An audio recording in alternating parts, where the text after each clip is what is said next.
నిరీక్షణ prayer house మరియు centre సంఘముల తరపున ప్రభు పేరిట మీ అందరికీ నా హృదయపూర్వకమైన వందనములు. ఈ దినపు దేవుని వాగ్దానం యోహాను సువార్త 6వ అధ్యాయం 54వ వచనం.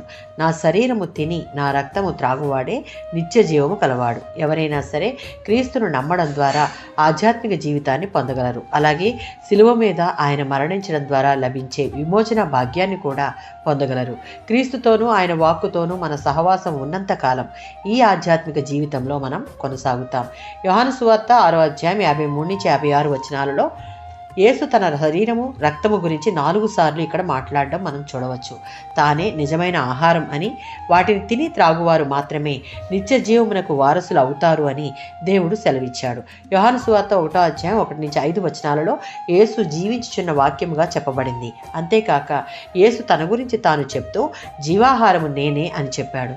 మత్తయి సువార్త 4:4లో ఉన్నట్లుగా మనుష్యుడు రొట్టె వలన మాత్రం కాదు గాని దేవుని నోట నుండి వచ్చు ప్రతి మాట వలన జీవించును.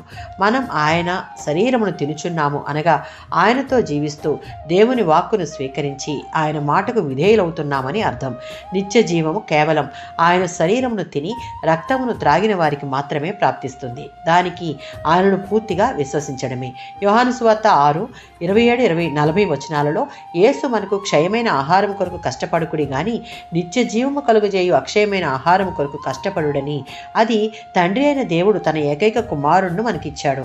యేసుక్రీస్తును తమ సొంత రక్షకునిగా అంగీకరించి బాప్తిస్మం పొందిన ప్రతి విశ్వాసి దేవుని యందు పూర్తి విధేయులై సత్యమైన వాక్యమందు మనలను మనం ప్రతిష్ఠించుకుని ప్రభురాత్రి భోజన సంస్కారమును శ్రద్ధాశక్తులతో ఆచరించినప్పుడు మరలా ఆయన మనలను కొనుక్కోవడానికి రానయ్యున్నాడు అని జ్ఞాపకముంచుకొని ముందుకు సాగుతూ క్రైస్తవునిగా ఈ లోకంలో అనేక మందికి మార్గదర్శకంగా ఉండగలిగితే మన కోసం సజీవ యాగంగా సమర్పించుకున్న దేవుడిని గూర్చి అనేక మందికి తెలియపరిచినట్లే. ఆమేన్.